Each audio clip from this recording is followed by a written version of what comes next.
নিরামিষ দিনে আমার খুব চিন্তা হয় যে নিরামিষ কীভাবে একটা তরকারি ভালো মতন করব যেটা দুপুরেও চলে যাবে এবং সকালে রুটির সাথে বা পরোটার সাথে। তখন এক এক দিন এক একটা চিন্তা করে নিরামিষ একটা রেসিপি তৈরি করি। সেরকম বাড়িতে ছিল কুমড়া, সেই কুমড়ার একটা খুব ভালো নিরামিষ রেসিপি তৈরি করলাম।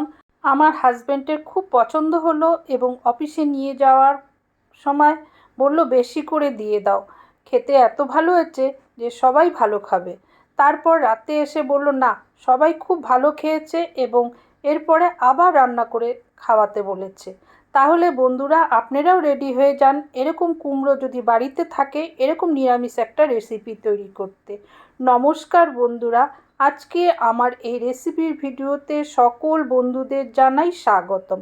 আপনারা ভিডিওটি স্কিপ ছাড়া দেখুন, ভালো লাগবে। ভালো লাগলে আপনার বাড়িতে সঙ্গে সঙ্গে বানিয়ে ফেলতে পারবেন কুমড়া থাকলে। এখানে আমি কুমড়া চোকলা ছাড়িয়ে ভালো করে ধুয়ে এরকমভাবে কেটে নিতে হবে, না ছোট না বড়। তবে বেশি বড় করলে পরে খেতে বেশি ভালো লাগবে না, আবার ছোট করলে একদম গলে যাবে, তখন আবার বেশি ভালো লাগবে না খেতে। এরকমভাবেই কাটবেন। এদিকে আমি নিয়েছি কিছুটা আলু, শুকনা লঙ্কা, তেজপাতা, কাঁচা লঙ্কা কুচি, আদা কুচি আর কিছুটা টমেটো। আপনারা কিন্তু এরকমভাবেই নেবেন পরিমাণ মতো। আর বাকি মশলা আমি রান্নার সময় দেখাচ্ছি। এদিকে একটা কড়াই বসিয়ে দিয়েছি, কিছুটা মশলা আমি দিয়ে দিচ্ছি। সেই মশলাটা এখন আমি বলছি না, আপনারা ভিডিওটি দেখুন, তাহলে পরে আপনারা দেখতে পারবেন। যেখানেই হোক, মাছপাতেই হোক বা যেখানেই হোক, আমি এটা কি মশলা ভেজে নিচ্ছি সেটা আপনাদের বলবো। আগে বললে আপনাদের ভিডিও দেখার ইন্টারেস্ট লাগবে না বা দেখতে চান না, কারণ ছোট্ট একটা ভিডিও দিলে পরে শেখার কিন্তু অনেক কিছু থাকে না। তাই একটুখানি ভিডিওটা সব দেখার বা আপনারা দেখতে পারেন সেরকম চেষ্টা কিন্তু আমি সবসময় করে থাকি। তাহলে এই ভিডিওটা দেখুন, তাহলে বুঝতে পারবেন। আমার মশলা ভাজাটা হয়ে গেল। এখন তেল বসিয়ে দিয়েছি, সর্ষের তেল, ওর মধ্যে কাঁচা লঙ্কা কুচি, শুকনো লঙ্কা, তেজপাতা আর এখন দিয়ে দিব গোটা জিরে ফোড়ন। গোটা জিরে ফোড়ন দিয়ে খুব ভালো করে কিন্তু ভেজে নিব যতক্ষণ না লাল লাল হয় এবং গন্ধ খুব সুন্দর একটা ফোড়নের বার হয়। যদি লাইকটা এখনই না দিয়ে থাকেন, লাইকটা আপনারা দিয়ে নিন। আপনাদের একটা লাইকে ভিডিও দেবার উৎসাহ বাড়ে এবং মনের জোর বাড়ে, না এরপর আরও ভালো ভিডিও আমি দেবার চেষ্টা করতে থাকি। এখন আলুগুলো দিয়ে দিলাম, আলুগুলো দিয়ে খুব ভালো করে ভেজে নেব। তবে আলুটা আপনারা স্কিপ করতে পারেন। আমি আলুটা দিলাম কেন, কুমড়াটা খুব কম ছিল, তার জন্য আমি আলুটা বেশি করে দিয়েছি। এখন আলুগুলো ভেজে তারপর কুমড়াগুলো দিয়ে দিলাম। আজকাল সোশ্যাল মিডিয়াতে দেখছি কেউ কোনো রেসিপি শেয়ার করছে, ভাইরাল যদি হয়ে যায় সেই রেসিপি দেখে আবার অন্য চ্যানেলগুলো ভিডিও তৈরি করছে।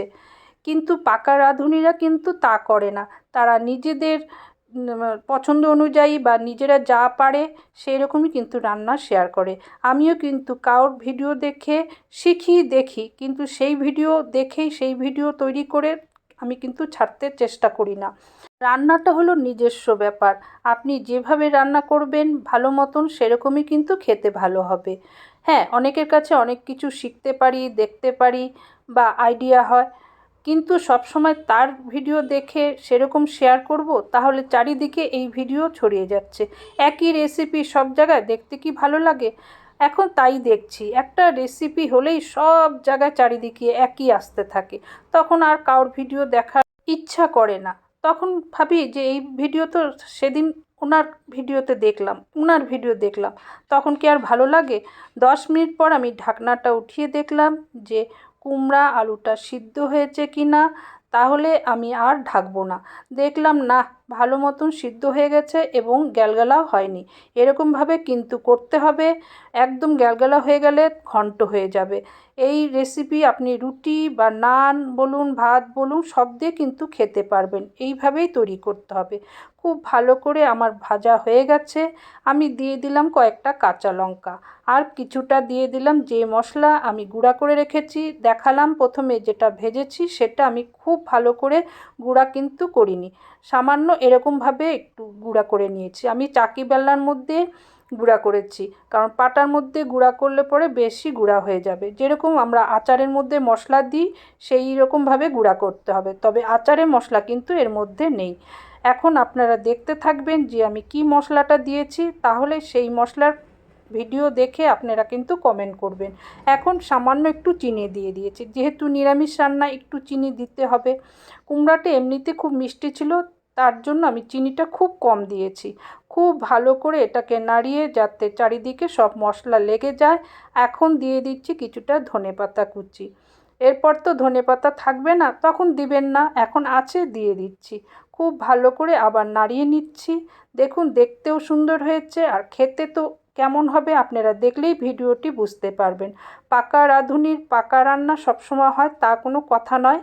চেষ্টা করি সবসময় অল্প কিছু দিয়ে অল্পভাবে ভালো রান্নার স্বাদ। এখন আমি নামিয়ে নিচ্ছি। বন্ধুরা, আপনারা কি ইউটিউব চ্যানেল থেকে ভিডিওটি দেখছেন? দেখে যদি ভালো লাগে তাহলে সাবস্ক্রাইব করে দিবেন। সাবস্ক্রাইব বাটনের পাশে বেল বাটন আছে, সেটা কিন্তু ভালো মতন করে দিবেন, যাতে নোটিফিকেশন যায়, আপনারা নতুন রান্না এসে দেখে শিখে বাড়িতে করতে পারেন। আর শেয়ার করে দিবেন আপনাদের পরিচিত বন্ধু বান্ধবের মাঝে, তারাও দেখে শিখতে পারে। আর কমেন্ট করতে কিন্তু ভুলবেন না আমি কি মশলা দিয়েছি।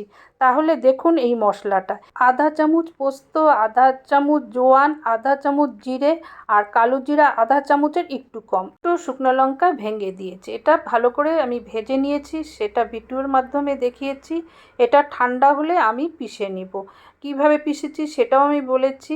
ফেসবুক পেজ থেকে যদি ভিডিওটি দেখে থাকেন তাহলে কিন্তু ভালো লাগলে ফলো করে দিবেন, শেয়ার করে দিবেন আপনাদের পরিচিত আত্মীয় বন্ধুবান্ধবের মাঝে। আপনাদের একটা শেয়ারে কিন্তু ভিডিও ভালো হয়। কমেন্ট করবেন আমি কি মশলা দিলাম, কেমন লাগলো আপনাদের এই কুমড়ার নিরামিষ রেসিপি। তাহলে আজ বিদায় নিচ্ছি, আপনারা ভালো থাকুন, সুস্থ থাকুন। আমি ঠিক সময় আবার নতুন ভিডিও নিয়ে উপস্থিত হব। ধন্যবাদ।